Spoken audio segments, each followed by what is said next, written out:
Welcome back to the Photography Clips podcast. What are your reasons for liking or disliking a photograph?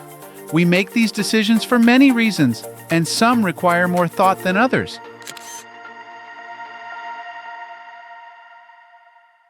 Ask anyone you know why they like a photograph, and you'll probably get a different answer from everyone.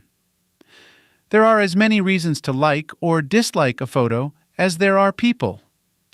And some of these reasons are perhaps, I don't want to say bad reasons, but they may be superficial. To illustrate this, consider some things that come up when speaking with other photographers about a particular photograph. There are a few specific things that you'll hear quite often. These things may even be things you've heard yourself say. Perhaps a photograph is enjoyable because it's technically perfect, for example. The focus is tack sharp, the composition is spot on, and the exposure is ideal. Or another person may look at a photograph and like it because it seems like how they think it should. In a landscape, this could mean that the grass is green and the sky is blue. Therefore, it's a good landscape.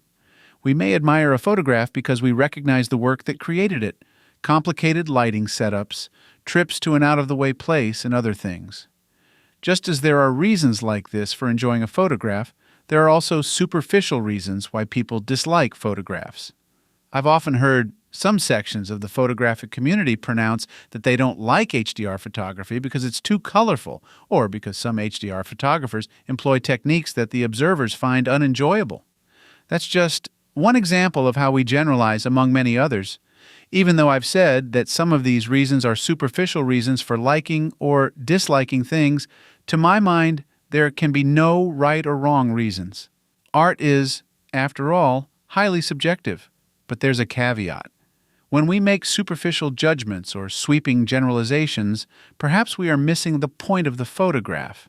It's too easy to nod your head and say that you like something, or to disregard an image at first glance over something that doesn't immediately thrill you. When that happens, we tend to move on from the photograph.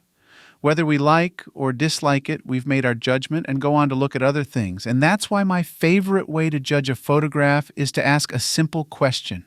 Does it keep on giving? I like this question because it invites me to look deeper in search of something more, to go beyond the exposure, the colors, and whatever else to see if I can find things that provoke thought. It encourages me to spend time with the photograph rather than making a quick judgment before moving on. That is the metric I use when looking at photographs. Does it keep on giving? If I get something new from it every time I pause to consider it, then to me, it's a good photograph. Photography should be about more than composition, colors, or techniques. These things are no more than the tools we use to get our meanings best across. Ultimately, photography is about the experience.